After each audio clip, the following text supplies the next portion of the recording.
சரிங்க. அப்போ இன்னைக்கு அஹ், கிருஷ்ணாவதாரம் பற்றின ஒரு விளக்கங்களை ஜெகதீசன் ஐயா கொடுக்கறதுக்கு வந்திருக்கிறாரு. ஐயா ஜெகதீசன் ஐயா. அதனால நல்லது. ஐயா ஆத்த நமஸ்காரங்க ஐயா. ஜெகதீசன் ஐயா.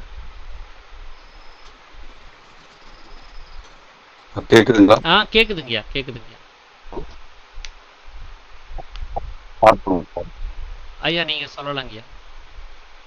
ஆரம் முடிச்சிட்டிங்களா? முடிச்சிட்டங்கய்யா. நீங்கள் ஹலோ. ஆரம்பிக்கலாங்கய்யா. ஆரம்பிக்கலாங்கய்யா. ஆ சரி சரி. அனைவருக்கும் ஆத்ம நமஸ்காரம்.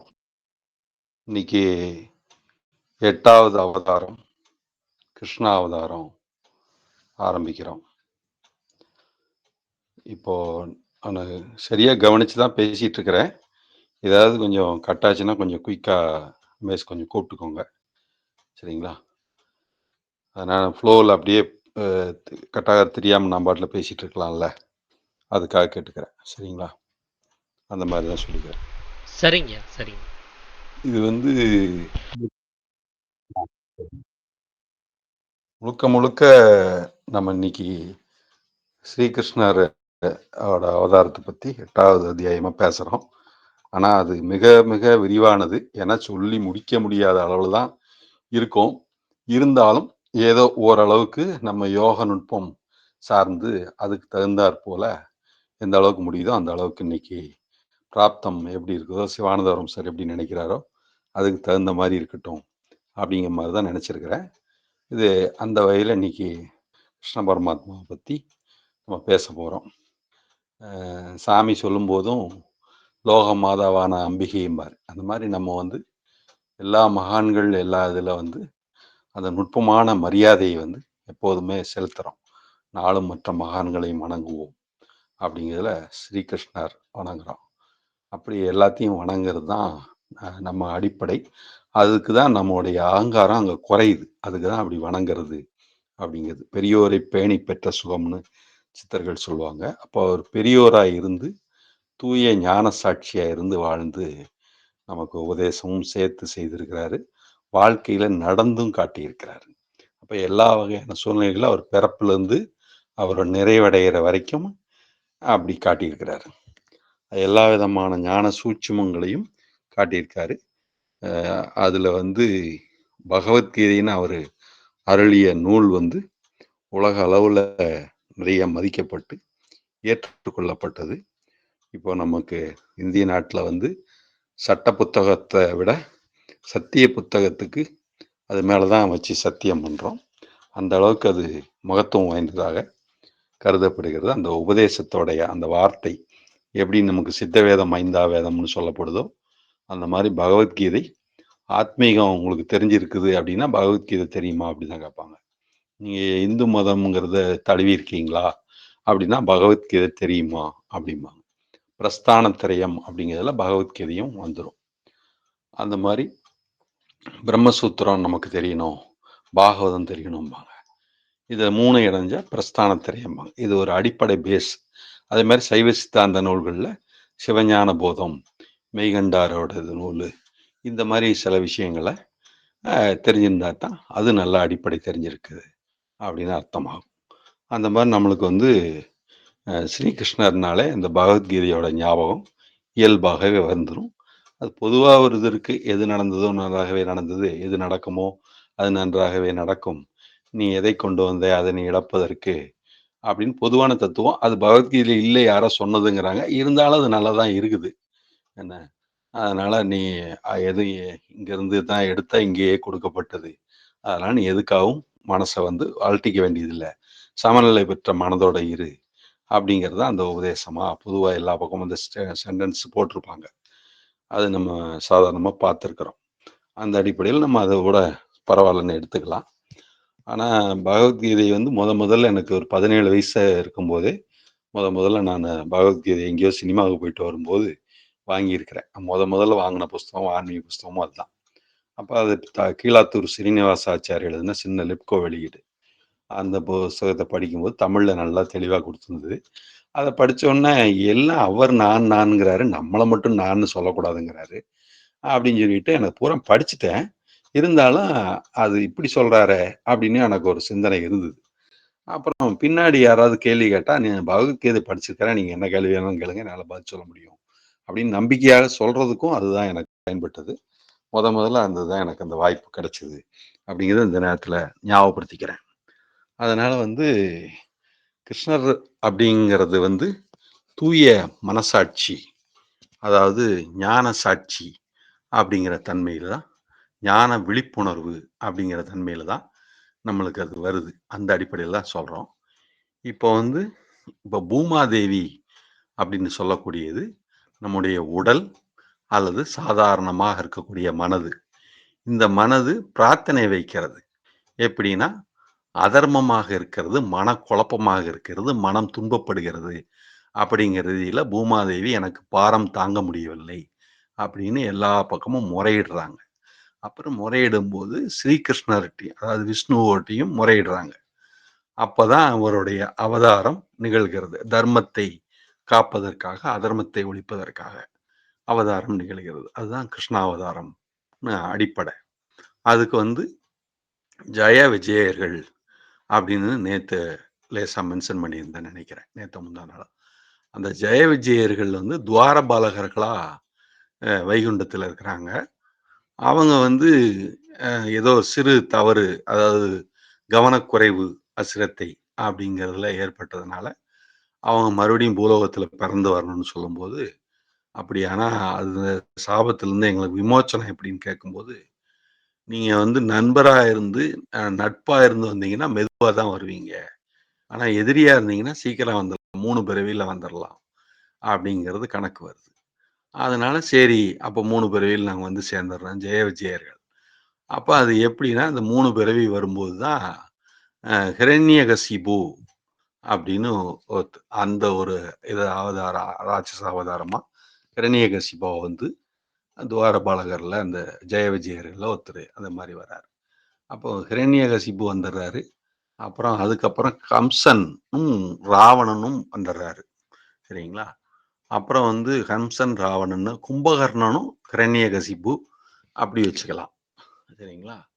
கும்பகர்ணன் ராவணன், ஹிரண்யகசிபு கம்சன் இப்படி வச்சுக்கலாம்.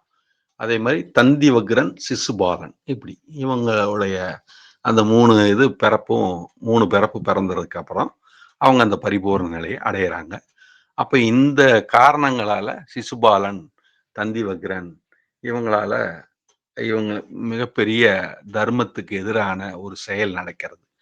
அதாவது பகை உணர்ச்சி, பேராசை, குற்ற உணர்ச்சி, அதாவது தீமை நினைத்தல், கோபம், குரோதம் இந்த மாதிரி விஷயம் எல்லாம் சிசுபாலன். ஏன்னா அவர் பிறக்கும் போதே 3 கண்களோட பிறந்து 4 கைகளோட இருப்பதாக சொல்லப்படுகிறது. அதனால சிசுபாலனை, ஆனா அதை யாரு அவரை தொடும்போது அவருடைய அங்கங்கள் இல்லாம போகிறதோ அவர் தான் அழிக்க முடியும் அப்படின்னு ஒரு வரம் வாங்கி வந்திருக்கிறாரு. அந்த அடிப்படையில 100 முறை தவறு செய்யற வரைக்கும் கிருஷ்ணர் அவர் பொறுத்துக்கிறாரு. 101வது முறை தவறு செய்யும்போது அவர் சக்கராயுதம், சுதர்சன சக்கரம் வச்சுக்கிறாரு.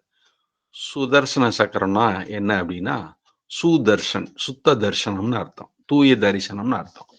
மனது தூய நிலையை அடையும் போது அந்த குற்றங்கள்லாம் கூர்ந்து கவனிக்கிறது மூலியமா, சரியா உணர்றது மூலியமா அதெல்லாம் இல்லாம போகுது அப்படிங்கிறதுக்கு அடையாளமா தான் சுதர்சன சக்கரம் அப்படிங்கிறது சொல்லப்படுகிறது. அந்த அடிப்படையில் தான் சுதர்சன சக்கரம்னு நமக்கு சொல்லப்படுகிறது.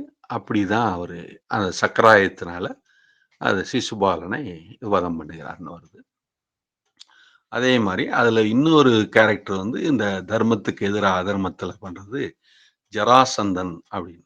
மகாபாரத போர்ல இவங்கெல்லாம் ரொம்ப விசேஷமான ஆட்கள். அந்த ஜராசந்தன் ஒரு 2 மனசுன்னு சொல்றோம். அதாவது அதர்ம மனசு ஒண்ணு, தர்ம மனசு ஒண்ணு. 2 மனதா நம்மகிட்ட இருக்குது. அப்ப இந்த 2 மனது நம்மளுக்கு இருக்கிறத சரி பண்ணணும். அந்த 2 மனசா இருக்கிறது தான் எப்படிதான் பண்ணாலும் தர்மத்தை தாண்டி கெட்ட மனசு வந்துருது. மறுபடியும் கெட்ட மனசை சரி பண்ணி தர்ம மனசு வந்துருது. தர்ம மனசு தாண்டி மறுபடியும் கெட்ட மனசு வந்துருது. இந்த 2 மனசு நம்ம கிட்ட மாறி மாறி மாறி வருது. இப்போ இந்த மாறி மாறி வர்றதுதான் இந்த ஜராசந்தனை எத்தனை முறை அழிச்சாலும் அவன் 2 உடம்பும் ஒட்டிக்குது. அதாவது இந்த பிராணனோட தன்மை வந்து இந்த பஞ்ச பாண்டவருங்கிறது 5 வகை பிராணனா சொல்றாங்க. அது ஒத்துமையா இருக்கிறதாக சொல்றாங்க. அப்போ அந்த 5 வகை பிராணன்ல சமநிலையில சமானன் அப்படிங்கிற பிராணன தூய பிராணனா முதல்ல தர்மர் நமக்கு இருக்கிறாரு. அர்ஜுனன் ஊர்த்துவ நிலையில உதானன்னு மேல் நோக்கி போகக்கூடிய பிராணனா அர்ஜுனன் சொல்றாரு. ஜீரணம் பண்றது, அது சரி பண்றது, அந்த சக்தி சமநிலையை பேணி பாதுகாக்கிறது, தேவையான ஆற்றலை வைத்துக் கொள்வது, தக்க வைத்துக் கொள்வது அப்படிங்கிற சமானம் தான் வந்து இவரு பீமன் சொல்லப்படுகிறாரு. அதுக்கப்புறம் இருக்கக்கூடிய வாயு வந்து அஹ், நகுலன் சகாதேவன் அப்படிங்கிற அந்த 2 பேரும் மீதி இருக்கிறாங்க. அதுல வந்து எல்லா பக்கமும் வந்து வியாபகம் பண்ணக்கூடிய அந்த ஒரு நிலையில வியானன்ங்கிற வாயுவா இவர் இருக்கிறாரு. அஹ் அப்போ இந்த 5 வாயுக்களும் வந்து நமக்கு அஹ் அஹ் அஹ் இது பிராணன் சாதாரணமா. அப்புறம் அபானனாக வந்து பீமன் வந்துடுறாரு. அபான வாயுவா வந்து பீமன் தான் சொல்லப்படுறாரு. அந்த அதே மாதிரி ஜீரணம் பண்றது, அது சரி பண்றது, அந்த இதுவும் வந்து பீமன் தான் சொல்லப்படுறாரு. அப்புறம் பிராணன், அபானன், வியானன், உதானன்ங்கிறது அர்ஜுனன். அப்புறம் வியானன், சமானன்ங்கிறது இது சகாதேவன் வந்துடுவார். சமானன்ங்கிறது நகுலன் வந்துடுவாரு. அப்புறம் வியானன்ங்கிறத வந்து லாஸ்ட்ல வந்து சகாதேவன் வந்துடுறாரு. அது எல்லாம் உடல் முழுவதும் வியாபித்திருக்கிற அந்த தன்மை வந்து வந்து விடுகிறது. இப்படி 5 பிராணனும் ஒண்ணா இருக்கிறது தான். அப்புறம் அந்த சாட்சி விழிப்புணர்வு அப்படிங்கிறது தான் ஸ்ரீகிருஷ்ணர் மாமன் அவங்களுக்கு அப்படின்னு சொல்லக்கூடிய அந்த தன்மையில இருக்குது. அப்படி இந்த என்னுடைய தன்மையை வச்சு தான் இந்த மகாபாரதம் பூமிக்காக யுத்தம் நடந்ததாக வருகிறது. அந்த அடிப்படையில வந்து 18 நாள் போர் அப்படின்னா 18 விதமான மனக்கலங்கங்கள் அப்படின்னா காம, குரோத, லோப, மோக, மதம், ஆச்சரியம் அப்படின்னு 8 சொல்றது அவங்க 18 விதமா அதை பிரிச்சு நுட்பமாக சொல்றாங்க. அப்ப அந்த அடிப்படையில அதெல்லாம் சரி செய்து சமநிலை பெற்றது தான் அந்த மகாபாரத போர் கடைசியில இறுதியில நிறைவடைகிறது அப்படிங்கிற அர்த்தத்துல அது வருது. அந்த அடிப்படையில நமக்கு அதுல தான் அந்த மகாபாரத போர்ல குருட்சேத்திரத்துல வச்சு நடக்கிறதாக நமக்கு சொல்லப்படுது. அதுல கிருஷ்ணரோட பங்கு வந்து மெயினான ஒரு பங்கா இருக்கிறது. இப்போ இந்த கிருஷ்ணருடைய அவதார நோக்கத்துல வந்து ஆரம்பத்துல அவரு சாதாரணமா ஒரு ஹம்சன் வந்து 8வது குழந்தையா வர்றதுனால அவங்கனால அவருக்கு அழிவு இருக்கு அப்படின்னு. இப்ப கூட ரோஹிணி நட்சத்திரத்துல ஜாதக ரீதியில வந்தா மாமனுக்கு ஆகாதுன்னு பொதுவா சொல்ற வழக்கம் இருக்கு. அவர் ஆவணி மாதம் ரோஹிணி நாள்ல அவதாரம் பண்றாரு. அப்படி அவதாரம் பண்ணி ஒருத்தி மகனாய் பிறந்து ஒருத்தி மகனாய் வளர்ந்தார் அப்படின்பாங்க. அப்போ வசுதேவருக்கும் தேவகிக்கும் பிறக்கிறாங்க முதல்ல. அப்போ வசுதேவர் இரவுல சிறைச்சாலை உடைத்து கொண்டு வெளியில வந்து பாதுகாத்து அந்த மாதிரி அவருடைய பாலபருவம் குழந்தை பருவத்துல இருக்கும். அப்ப 8வது குழந்தையா வர்றதுக்கு முன்னாடி அந்த துர்க்கை வந்து பிறப்பா. அப்போ இதா இருக்கும், இதுவும் இருக்கலாமோ 8வதோ, ஒருவேளை கணக்கு நமக்கு சரியா தெரியாதோ அப்படின்ட்டு எதுக்கும் இந்த குழந்தையும் வெட்டிடுவோம் அப்படின்ட்டு அந்த 7வது குழந்தைய வெட்டுறதுக்கு போவா. அதுக்கு முன்னாடி வர்ற எல்லா குழந்தையுமே அப்படியே வர வர 2 பேருக்கும் பிறகு சிறையில வச்சு சிறையில போட்டுருவான். தங்கச்சி தான், கம்சனோட தங்கச்சி தான் தேவகி. இருந்தாலும் அப்படி பண்ணிடுவாரு. அப்படி கடைசி இந்த ஒரு குழந்தையும் எதுக்கும் கொன்றுவோம் அப்படின்னு சொல்லி நினைக்கும்போது, அது வந்து இவர் கையிலேருந்து தப்பி போய் மாயா சக்தி நானு, என்னை நீ ஒண்ணும் செய்ய முடியாது அப்படின்னு துர்க்கைன்னு அந்தரத்துல போய் நின்னுட்டு, உன்னைய கொல்றதுக்கு 8வது அவதாரமா அடுத்து கிருஷ்ணர் வராரு. அதுதான் உன்னைய கொல்வாரு அப்படின்னு சொல்லிட்டு, அது அசரீரியா சொல்லிட்டு அது மறைஞ்சிரும். அது ஒண்ணும் செய்ய முடியாது. கம்சன் திகைச்சு போய் நிற்பான். அப்படி ஒரு நிலைமை இருக்கும். அதுக்கப்புறம் கிருஷ்ணர் அவதாரம் பண்றாரு. ஆவணி மாதம் ரோகிணி நாள் பார்த்து தேய்பிறை அஷ்டமி பார்த்து, அஷ்டமி திதி பார்த்து கண்ணன் வந்தாம்பாங்க. அந்த மாதிரி ஒரு நிலை வந்து பிறப்புல இருக்கும். அப்போ இரவுல கூடையில வச்சு வேற பக்கம் மழை பெய்யும், தண்ணி எல்லாம் இருக்கும். அதெல்லாம் கடந்து கொண்டு போய் வேற ஒரு இடத்துல யசோதை கையில கொண்டு போய் ஒப்படைச்சிருவாங்க.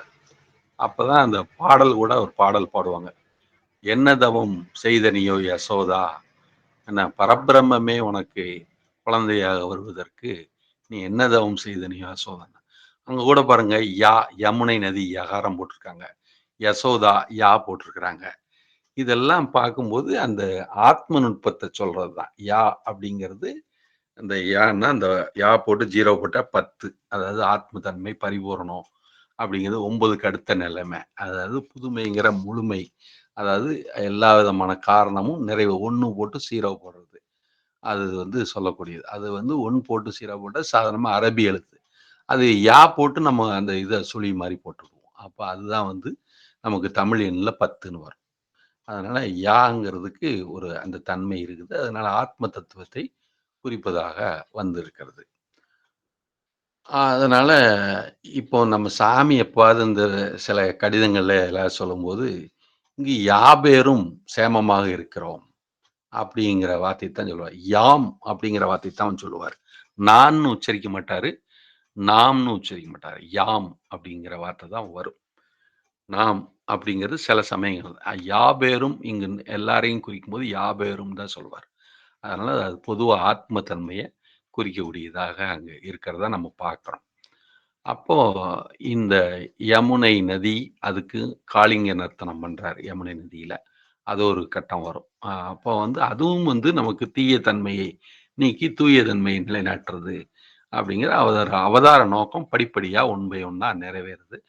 அப்போ ஒரு முறை அவர பூதகி அப்படிங்கிற அது பாலபருவத்துல பூதகி பொய்யான அன்பாக, தாயன்பாக பால் குடுக்குறேன்னு சொல்லிட்டு வரும்போது, விஷத்தை தடவி குடுக்கணும் அப்படின்னு நினைச்சிட்டு வரும்போது, அது ரத்தத்தை உறிஞ்சி, அந்த சூட்சும தன்மையாக இருக்க கிருஷ்ணர் அத முறியடிச்சிடுறாரு. அப்ப அந்த பூதகி இறந்து விழுந்துடுறா. அப்பதான் அவர் அரக்கி குழந்தை வடிவம் மாரி, தாய் வடிவம் மாரி எடுத்து வந்தா, அது பொய் அன்பை முறியடிப்பது அப்படிங்கிற தத்துவம் அங்க வருது. அப்ப ஆன்மீகத்துல நம்ம மனதுகிட்டயோ, நம்ம தெய்வீக தன்மைகிட்டயோ, குருங்கிற தன்மைகிட்டயோ, நம்ம உண்மையாக இருக்க வேண்டும். பொய் அன்பு காட்டக்கூடாது. பொய் அன்பு நினைக்காது. இறைவன் மீது காட்டுவது மாத்திரம் தான் உண்மை அன்பு. அப்ப மெய்யடியார்களுக்கு, மெய்யன்பர்களுக்குன்னு தான் பொதுவா அடியார்கள் பெருமை அப்படிங்கிற முறையில சொல்லுவாங்க. அப்ப மெய்யன்பு தத்துவம் தான் இங்க நம்மளுக்கு தேவையா இருக்கிறது. அப்ப அந்த அடிப்படையில பொய்யன்பு முறியடிக்கப்படுகிறது அப்படின்னு. அப்புறம் சகடாசுரன் அப்படின்னு அந்த கர்வம், அந்த மாரி ஒரு கெட்ட குணம், அந்த பகை உணர்ச்சி, அந்த கெடுதல் தன்மை, இந்த மாரி எல்லாம் அதனால அந்த சகடாசுரன்ங்கிறத அப்புறம் அதையும் அவர் பறந்து சென்று அந்த தெய்வீக குழந்தையா ஞான விழிப்புணர்வு சாட்சி அதை மனசுல வர்ற அந்த கல்மிஷத்தை இல்லாம பண்றது, அழிக்கிறது அப்படின்னு சகடாசுரன் வதம் நிகழும். இதெல்லாம் குழந்தைய பருவத்துல இருக்கும்போது நேருகிற சமாச்சாரங்கள். அப்புறம் கொஞ்சம் பெரிய பையனாக கொஞ்சம் வளர்ந்துறாரு. அப்புறம் அந்த வெண்ணெய் திருடி தின்பது அப்படின்னு பால பருவத்துல இருக்கக்கூடிய லீலைகள். குழந்தை பருவம் தாண்டி பால பருவத்துல இந்த மாதிரி சில லீலைகள்லாம் இருக்கும். அப்ப அந்த வெண்ணெய் திருடி தின்பது அப்படின்னா, அந்த சக்தி தன்னுடைய சக்தி அதாவது இந்த ஆடு, மாடு வளர்க்குறவங்க பத்தி சொல்லுவாங்க. மாட்டினுடைய கால் குழம்பு தூசி நமக்கு மாட்டினுடைய இது நம்ம உடலுக்கு ஆற்றலையும், நல்ல கதிர்வீச்சையும் தரும் அப்படிம்பாங்க. அதே ஆடு சொல்லும்போது அது சரியில்ல அப்படின்னு மாரி சொல்லுவாங்க. இவர் கோபாலன், மாடு மேய்ப்பவர் அப்படிங்கிற பொருள்ல வரும். மாடு ஓரளவு கட்டுப்பாட்டிலயும் பால் தருவதாகவும், ஒரு தன்மையிலயும் ஆடு மாரி அகங்காரத்தன்மை குறைந்த அளவுல வெளிப்படுவதாகவும், கட்டுக்குள்ள பசுமாடு இதெல்லாம் கட்டுக்குள்ள இருக்கிறதாகவும் வரும். அந்த காளை மாடு கூட கொஞ்சம் துள்ளலாம். ஆனா பசுமாடுங்கிறது அப்படி வராது. அதனால அந்த பசுமாடு மேய்த்தவராக கோபாலனாக கருதப்படுகிறார். அதுவும் ஆணெறி மேய்த்தவன் அப்படிங்கிறது பாடல்ல வரும். அதனால அந்த நம்ம ஜீவராகிய பசுக்களை அந்த ஞான விழிப்புணர்வானது கண்காணித்து சீர் செய்து வழிநடத்தி செல்கிறது அப்படிங்கிற அந்த குரு தத்துவம் அங்க நம்மளுக்கு வெளிப்படுது.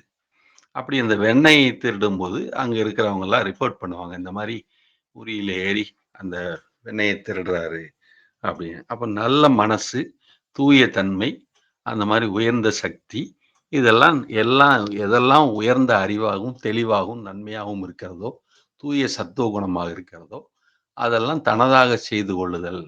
உயர்ந்த அறிவை, சத்தியமான தன்மையை நம்மதாக செய்து கொள்ளுதல் அப்படிங்கிறது அந்த வெண்ணெய் திருடுதல் அப்படிங்கிற பொருள்ல வருது. அந்த மனது சாதாரண உலகத்திலிருந்து விடுபட்டு தூய நிலைக்கு வரும் அப்படிங்கிற அர்த்தத்தான் அந்த வெண்ணெய் திருடுதல் அப்படிங்கிற கருத்து வரும். அப்புறம் உரல்ல கட்டி போட்டுருவாங்க. அப்புறம் இந்த மாதிரி பண்றதுனால அப்ப அந்த உரலோட சேர்ந்து அவர் இழுத்துட்டு வர்ற மாதிரி இருக்கும். 2 மருத மரங்கள் இருக்கும். அதுக்கு நடுவுல பூந்து இருக்கும்போது அந்த மருத மரங்கள் 2ம் சாஞ்சிடும். ஏன்னா அது 2 பேரும் ஏற்கனவே தேவ உலகத்தை சேர்ந்தவர்கள் தான். ஏதோ ஒரு சாபம் காரணமா அப்படி இருந்தாங்க.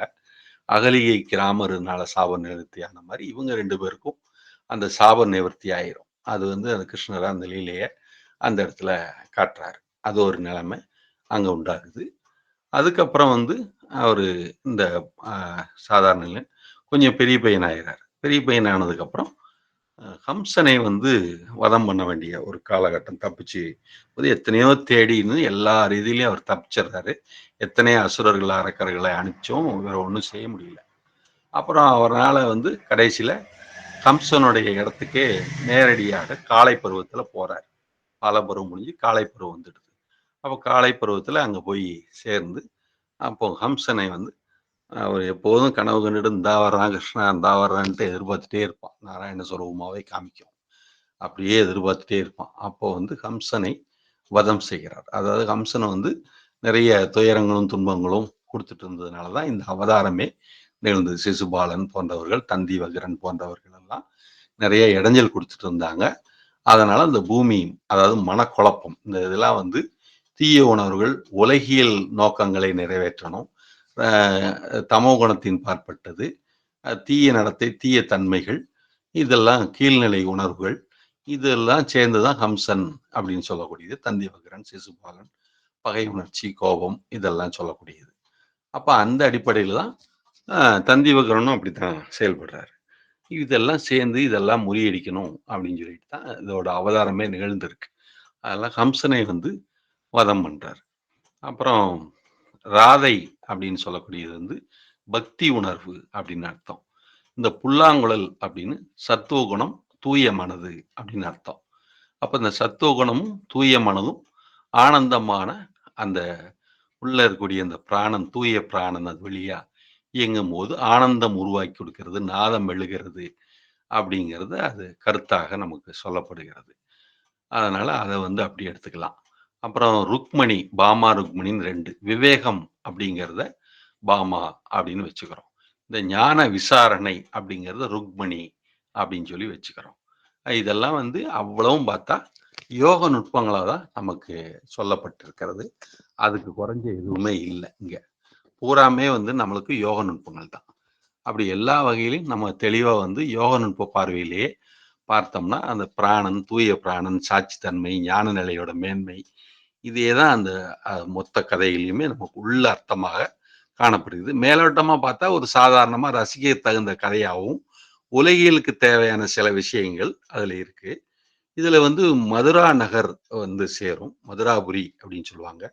அது பல தடவைகள்ல இந்த தந்தி வக்ரன் இந்த மாதிரி சில பிரச்சனைகள் பெரிய இடைஞ்சலா இருக்கு. அதனாலதான் அவர் துவாரகையில போயிட்டு தனிப்பட்ட முறையில அங்க போய் அமைச்சுக்கிறாரு. இவங்களால எதுக்கு தொந்தரவு வைத்துட்டு பிரச்சனை எதுக்கு பண்ணணும் அப்படின்னு அமைதியான இடத்துல ஒதுங்கி போயிடுவோம் அப்படிங்கிற மாதிரி அங்க துவாரகையில போயிட்டு தான் அவர் தனியா ஒரு ராஜ்யம் அமைச்சு அங்கதான் துவாரகையில தான் அமைச்சு கடைசி வரைக்கும் அதை நடத்துறாரு.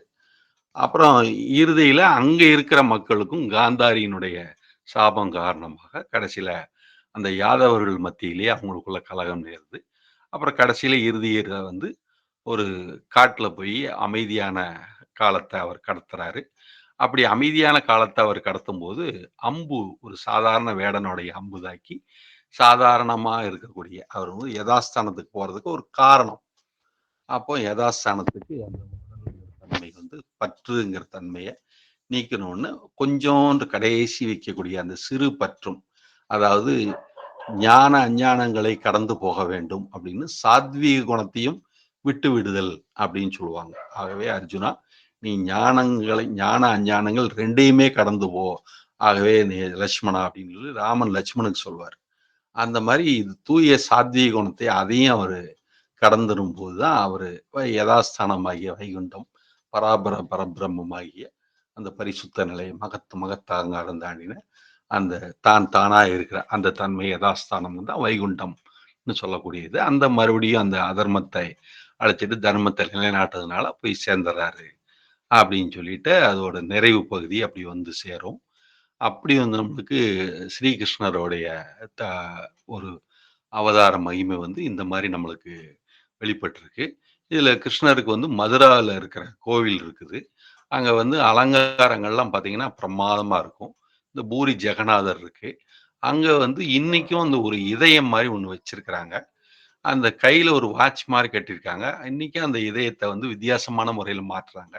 அதெல்லாம் சில சூட்சுமம் ஞானத்தினால மகான்கள் நம்பிக்கை ஏற்படுத்துறதுக்காகவும், சில விஷயங்களுக்காக அந்த கடிகாரம் இன்னைக்கும் ஓடிட்டு இருக்கு. அந்த அதிர்வு இதயம் துடிச்சா, அந்த நாடி துடிப்பு இருந்தா தான் அந்த கடிகாரம் ஓடும். ஆனா அங்க ஓடுது.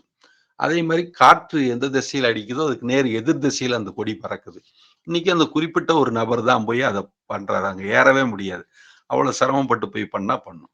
அதே மாரி அடுப்புல சாப்பாடு வைக்கிறது ஒரு தினுசா பண்றாங்க. அதுவும் என்னன்னா, இந்த குருவாயூர்ல அப்படித்தான். ஒரு சோழி போட்டு கேட்டு, அதெல்லாம் கேட்காம அந்த சாப்பாடு பண்ண மாட்டாங்க. அது இருந்தா அது தவறா முடிஞ்சிருது அப்படிங்கிறதுக்காக, அங்க அது அறிகுறிலாம் கேட்பாங்க. அந்த அடையாளம்லாம் பார்ப்பாங்க. இன்னைக்கும் அந்த தன்மைப்படி தான் அந்த குருவாயூர்ல கேட்டு தான் பண்றாங்க.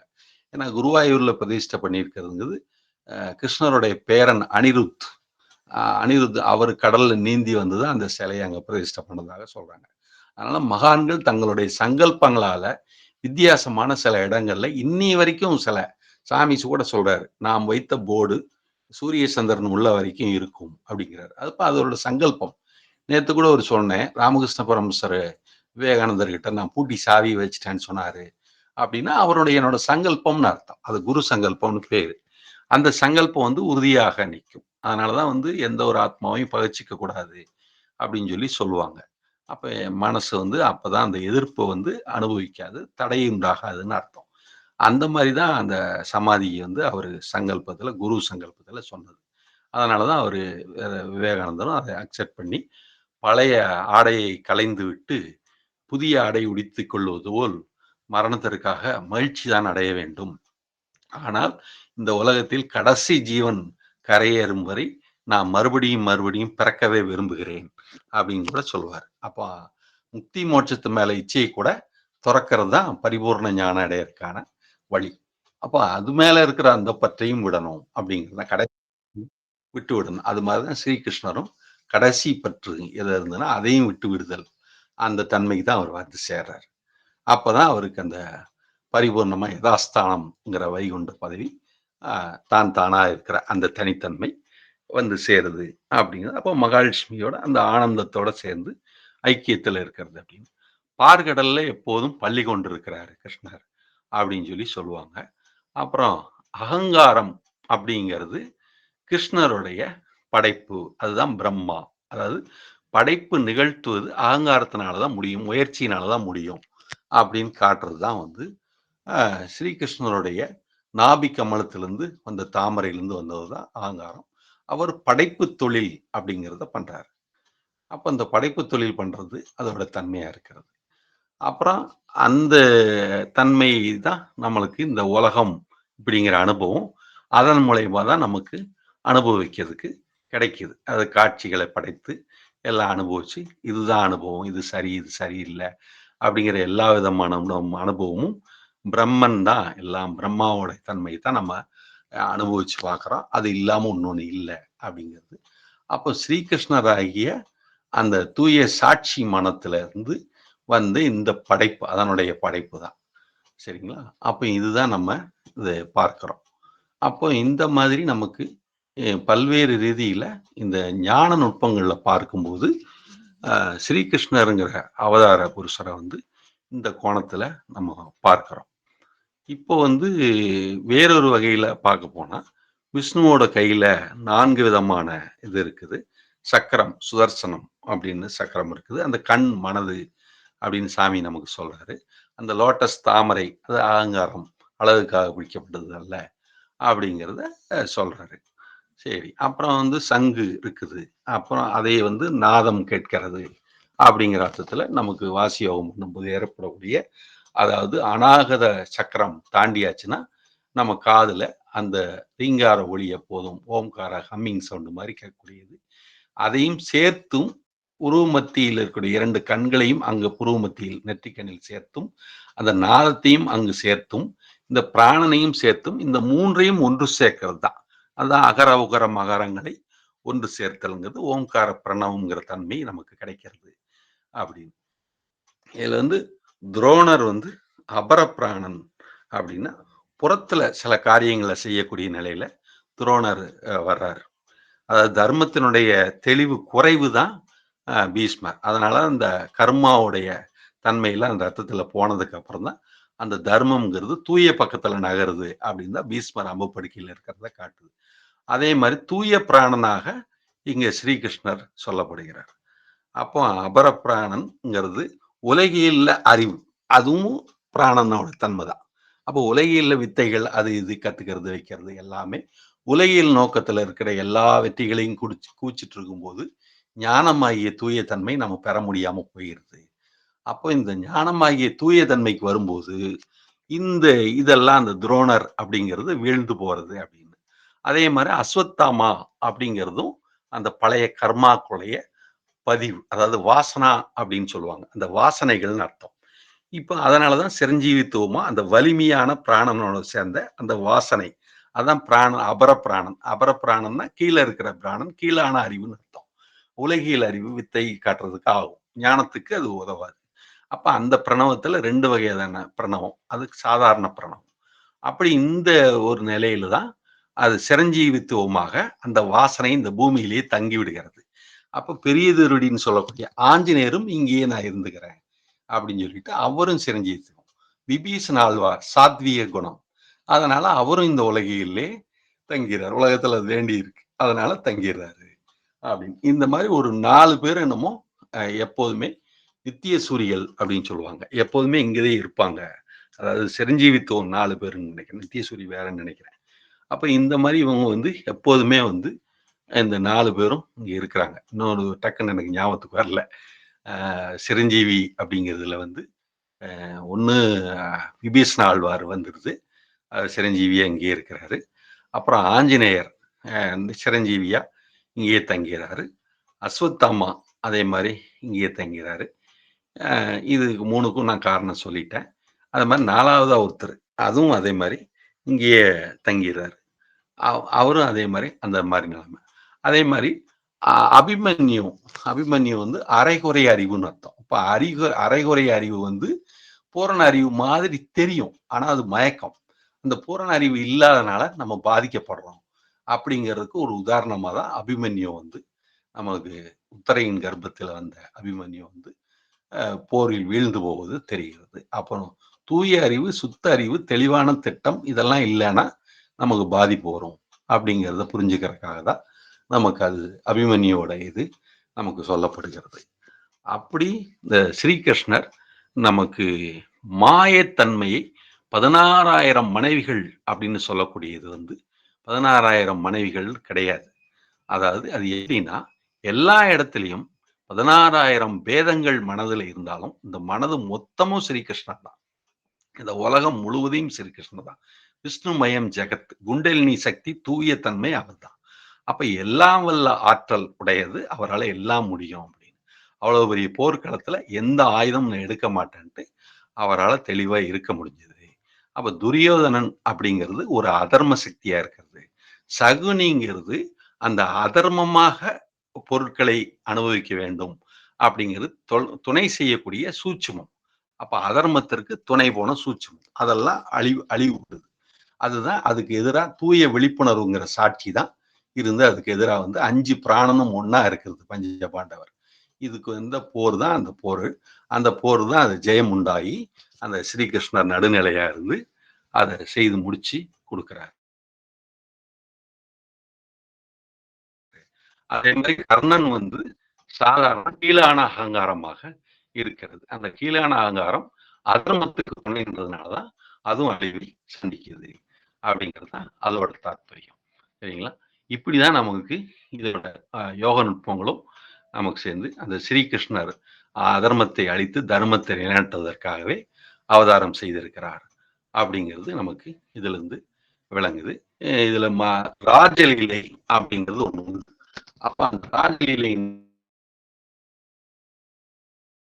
பரிபூர்ணமான ஒரு ஆனந்தம், தூய தன்மையில் இருக்கக்கூடிய எல்லா மனங்களிலும் அந்த ஆனந்தம் உண்டாகும். எல்லா பக்கமும் அந்த சமநிலை பெற்ற மனதிற்கு அந்த கிருஷ்ணனுடைய தூய ஆனந்தம் உண்டாகும். அந்த சாத்வீக குணத்தோடைய பிரகாசமான ஞான விழிப்புணர்ச்சிங்கிற ஆனந்தம் கிடைக்கும் அப்படிங்கிறது அந்த ராஜலீலை அப்படின்னு சொல்லக்கூடியது வந்து வாய்க்கிறது. கோபிகா ஸ்திரிகள் அப்படிங்கிறது பல்வேறுபட்ட மனது, ஒவ்வொரு மனதும் ஒவ்வொரு விதமா இருந்தாலும் அந்த ஒவ்வொரு பக்தராக இருக்கிறதுக்கும் நமக்கு எல்லாத்தையும் அந்த மனது ஒவ்வொரு விதமான அனுபவங்களை தருகிறது. ஆனா எல்லா பக்கமும் ஒரே நேரத்துல அந்த மனது இருக்குது அப்படின்னு கேட்டது கோபிகா ஸ்திரிகளை நமக்கு சொல்லி உதாரணமா காட்டியிருக்கிறாங்க. அப்படி வந்து ஸ்ரீகிருஷ்ணர் தன்னுடைய அவதாரத்தை சம்பூர்ணமாக நிறைவு செய்து எளிமையான ஒரு நிலையில வாழ்ந்து ஒரு ஆடம்பரமான நிலையை எப்படின்னு காட்டி எல்லா நிலைக்கும் வந்து அந்த தூரதிருஷ்டி தன்மை அன்பருக்கு காட்டணும் அப்படிங்கிறதுக்காக அந்த விதுரர் எல்லாம் கூட ஏத்துக்கிறாரு. அப்ப அந்த மாதிரி பக்தரா இருக்கிறதுக்கு செய்யறாரு. அப்ப தூய தன்மைக்கு வரணும் அப்படிங்கறக்காக சில பேருக்கு மரக்கரணை காட்டுகிறாரு. துன்பத்தையே குடுகண்ணா அப்படின்னு குந்தி தேவி கேக்குறாங்க. அது என்னால அப்படி கொடுக்க முடியாது அப்படின்னு சொல்றாரு. நிறைய இடங்கள்ல எதை நியாயத்தை சொல்லணும், எது தர்மத்தை சொல்லணும்.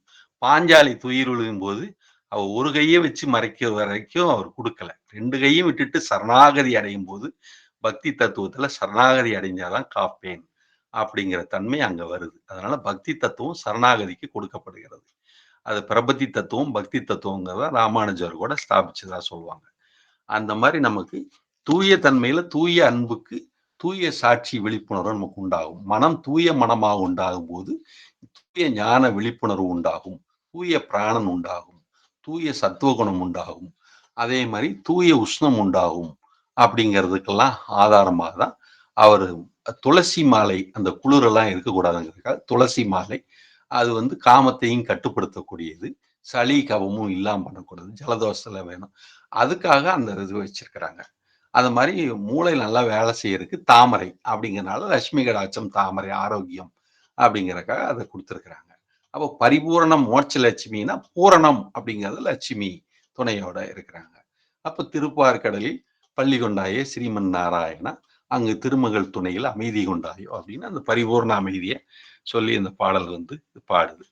இதுல ஏதாவது இந்த கிருஷ்ணாவதாரத்துல இன்னைக்கு ஒரு சுருக்கமான நேரத்துல சொல்ல வேண்டியதுனால இந்த அளவுக்கு சொல்லியிருக்கிறேன். ஏதாவது 1, 2 விட்டு போயிருக்கலாம்.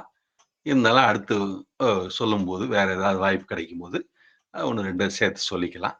அந்த அளவுல இதை வந்து இன்னைக்கு கிருஷ்ணாவதாரம் 8வது அவதாரத்தை சம்பூர்ணம் ஓரளவுக்கு சொல்லி அனைவருக்கும் மாற்றம். ஐயா ஆத்ம நமஸ்காரம், ரொம்ப நன்றிங்க. நல்ல ஒரு விளக்கம், நல்லா இருந்துச்சுங்க. அருமையா கரெக்டா இருந்துச்சு. கேட்டதும் இன்னைக்கு எந்த தடையும் இல்லாம கிளியரா ஃபுல்லா கடைசி வரைக்கும் கேட்டதுங்க. நன்றிங்க நன்றிங்க. அப்ப நாளைக்கு வந்து பலராமன் அவதாரங்களாங்கய்யா? பலராமன் புத்தாவதாரம் நினைக்கிறேன். புத்தாவதாரம். ஓகே ஓகேங்க. பலராமனும் அப்படிதான், ரெண்டும் ஒண்ணுதான்னு சொல்லுவாங்க. பலராமன் அவதாரமும் புத்தாவதாரமும் ஒண்ணுதான், அதாவது 9வது அவதாரம் அப்படிங்கிற மாதிரி சொல்லுவாங்க. அப்போ புத்தாவதாரம் நாளைக்கு புத்தாவதாரம் விளக்கங்கள். சரிங்க. ஓகே ஓகேங்க, ரொம்ப சந்தோஷங்க. நமஸ்காரங்க. அனைவருக்கும் சரிங்க. அப்போ நிறைவு பண்றதுக்கு முன்னாடி நாம் இந்த உபதேசத்தை வாங்கும் போது ஒரு சத்திய வாசகத்தை முன்னெடுத்து வாங்கியிருப்போம். நான் இன்று முதல் மனதாலும் வாக்காலும் கர்மத்தாலும் சத்தியத்துக்கு விரோதமாக யாதொன்றும் செய்ய மாட்டோம், நிரபராதி அனைன் ஆத்மாவே சாட்சி அப்படின்னு சொல்லி. ஸோ அந்த சத்திய வாசகத்தை நம்ம காப்பாற்றி வைக்கிறதுங்கிறது தான் இங்கே ரொம்ப முக்கியமான விஷயமா இருக்குது. ஏன்னா அது தவறும் பட்சத்தில் நமக்கு யோக நிலைகளில் எந்த ஒரு மேன்மையும் நமக்கு கிடைக்க போகிறது கிடையாது. அதனால் சத்தியம் அப்படிங்கிறது நமக்கு வேணும். சத்தியமே வேணுமடா அப்படின்னு சொல்லி அகஸ்தியர் கூட சொல்லியிருப்பார். ஸோ அந்த சத்தியத்தை காப்பாற்றக்கூடிய அந்த ஒரு உறுதிப்பாடுங்கிறது எல்லாருக்குள்ளே இருக்கணும். அதனால் மனதாலும் வாக்காலும் கர்மத்தாலும் இந்த ஜீவனானது விரயமாகி போகுது அப்படிங்கிற பட்சத்தில் அதை தடுக்க வேண்டிய அவசியம் நமக்கு இருக்குது. அதுக்கு நமக்கு அந்த ஜீவனுடைய முக்கியத்துவம் உணரப்பட்டிருக்கணும். அதுக்கு தான் இந்த சித்தவேதம், இந்த மாதிரியான பெரியோர்களுடைய கருத்துக்களை நம்ம கேட்டு தெரிஞ்சுக்கிறது எல்லாமே அந்த ஜீவனுடைய முக்கியத்துவத்தை இன்னும் அதிகமாக நாம் பதிவுக்குள்ளே கொண்டு வரணுங்கிறதுக்காக தான். அந்த முக்கியத்துவம் எந்த அளவுக்கு அதிகமாக நாம் கிரகிக்கிறோமோ அந்த அளவுக்கு ஜீவன் மேலே இருக்கக்கூடிய ஸ்நேகம் அதிகமாகும். அந்த ஜீவ ஸ்நேகம் அதிகமாகும் போது அந்த ஜீவனை காக்கக்கூடிய அந்த கடமையானதும் அந்த பொறுப்பானதும் நமக்கு அதிகமாகும். அப்போ தான் இந்த சத்திய வசகத்தை நம்ம சரி செஞ்சு அதை காப்பாற்றி நமக்குள்ளார இருக்கக்கூடிய அந்த பிரம்மரந்தத்தை தட்டி திறக்கிறதுக்கான அந்த வழி நமக்கு கிடைக்கும். அதுக்காக வேண்டி நாம் எல்லாரும் முயற்சிக்கணும் அப்படிங்கிறத நான் இந்த வேலையில் எல்லாத்துக்கும் நினைவுபடுத்திக்கணும்னு நினைக்கிறேன். அனைவருக்கும் ஆத்த நமஸ்காரங்க.